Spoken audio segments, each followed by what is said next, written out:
Artificial intelligence বা কৃত্রিম বুদ্ধিমত্তার আজকের এই আয়োজনে সবাইকে স্বাগত। আজ আমরা একটা দারুণ রোমাঞ্চকর জার্নির গল্প শুনব। একেবারে বেসিক লজিক্যাল ফাংশন থেকে শুরু করে পারসেপট্রন মডেল আবিষ্কারের পুরো বিষয়টা ধাপে ধাপে খুব সহজ করে ডিকোড করার চেষ্টা করব। তো চলুন শুরু করা যাক। শুরুতেই একটা বেশ বড়সড় প্রশ্ন ছুড়ে দেওয়া যাক। একবার ভেবে দেখুন তো, ১৯৫৮ সালে তৈরি করা স্নায়ু কোষের বা নার্ভ সেলের একেবারে সাধারণ একটা অ্যাবস্ট্র্যাক্ট মডেল কিভাবে সেটা প্রাথমিক পর্যায়ের ইমেজ রেকগনিশনের পথ তৈরি করে দিল। শুনতে অবাক লাগলেও এই প্রশ্নের উত্তর খুঁজলেই বোঝা যাবে কিভাবে একটা সাধারণ গাণিতিক ধারণা আজকের এই বিশাল আর জটিল এআই-এর ভিত করে দিয়েছে। সেকশন ১, সাধারণ লজিক এবং গেট। আজকের এই আধুনিক কম্পিউটেশনের বিশাল ইমারত আসলে দাঁড়িয়ে আছে খুব সাধারণ কিছু ধারণার উপর, যেমন ধরুন লজিক্যাল বা বুলিয়ান ফাংশন। এটা মূলত এমন একটা ম্যাপিং যা 0-1 টু দ্য পাওয়ার n থেকে 0-1-এর উপর কাজ করে। ব্যাপারটা যদি আরেকটু সহজ করে বলি, এখানে আউটপুট ভ্যালু 1 মানে হলো সত্য বা ট্রু, আর 0 মানে হলো মিথ্যা বা ফলস। একদম সিম্পল, তাই না? এই 0 আর 1-এর ম্যাজিকের ওপরই কিন্তু সব চলছে। এবার একটা দারুণ জিনিস দেখা যাক। এখানে সবচেয়ে ইন্টারেস্টিং ব্যাপারটা হলো কিভাবে মাত্র একটা ম্যাকলোপিটস ইউনিট ব্যবহার করেই একেবারে বেসিক অ্যান্ড এবং ওর ফাংশন হিসাব করে ফেলা যায়। ইনপুটগুলো থেকে পাওয়া ডেটার উপর ভিত্তি করে এই ছোট্ট ইউনিটগুলোর ডিসিশন নেওয়ার যে ক্ষমতা, এটাই কিন্তু আর্টিফিশিয়াল ইন্টেলিজেন্সের একেবারে প্রথম ধাপ। যেন একটা বিরাট পাজলের প্রথম টুকরোটা জায়গামতো বসল। সেকশন ২, থ্রেশহোল্ড লজিকের ক্ষমতা। আচ্ছা, এখন প্রশ্ন হলো, কেন আমরা এই থ্রেশহোল্ড লজিক নিয়ে এত কথা বলছি? এর সবচেয়ে বড় ম্যাজিকটা হলো সার্কিটের জটিলতা কমানো। খেয়াল করলে দেখা যায় একটা একক ইউনিট একাই n সংখ্যক আর্গুমেন্টের ডিসজাংশন বা কনজাংশন হিসাব করে ফেলতে পারে। এর মানে হলো যে কাজটা করতে আগে একাধিক গতানুগতিক 2 ইনপুট লজিক গেট লাগত, এখন মাত্র একটা থ্রেশহোল্ড লজিক এলিমেন্ট দিয়ে সেটা করা সম্ভব। কম্পিউটেশনাল পাওয়ারের ক্ষেত্রে এটা আসলেই একটা বিশাল লাভ ছিল।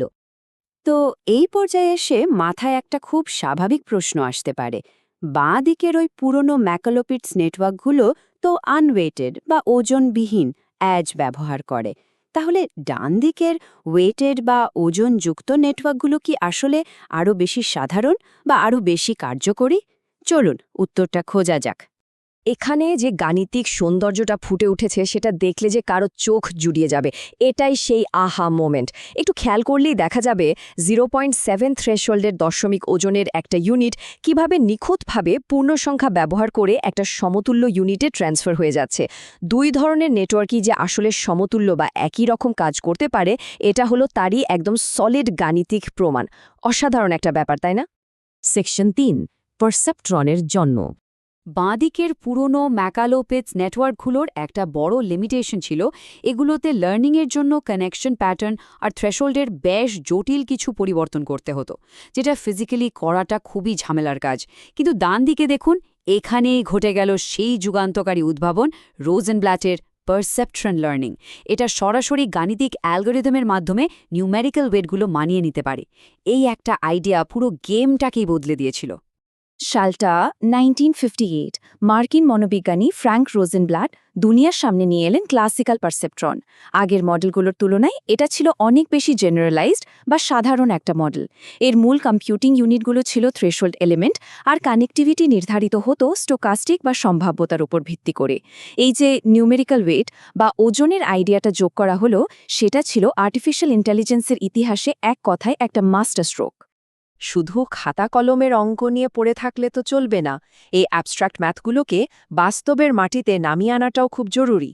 একটু মনে করে দেখুন, সে সময় গবেষকরা কিন্তু এই পারসেপট্রন ব্যবহার করেই রিয়েল লাইফের ইমেজ রেকগনিশনের মতো কঠিন সব সমস্যার সমাধান বের করার চেষ্টা করছিলেন। জীবতাত্ত্বিক স্নায়ুকোষ বা বায়োলজিক্যাল নার্ভ সেলের প্রথম সত্যিকারের এবং কার্যকরী মডেল হিসেবে এটাই ছিল সবচেয়ে বড় ব্রেকথ্রু। সেকশন ৪, লিনিয়ারলি সেপারেবল বা রৈখিকভাবে বিভাজ্য সীমা। ইতিহাসের এই র্যাপিড চেঞ্জটা একটু খেয়াল করার মতো। ১৯৫৮ সালে রোজেনব্ল্যাট যখন পারসেপট্রন প্রস্তাব করলেন, তখন চারিদিকে একটা বিশাল হাইপ বা উদ্দীপনা তৈরি হয়ে গেল। সবার মনে হলো এই তো সব মুশকিল আসান। কিন্তু ১৯৬০-এর দশক জুড়ে চলল গভীর বিশ্লেষণ আর কাটাছেঁড়া।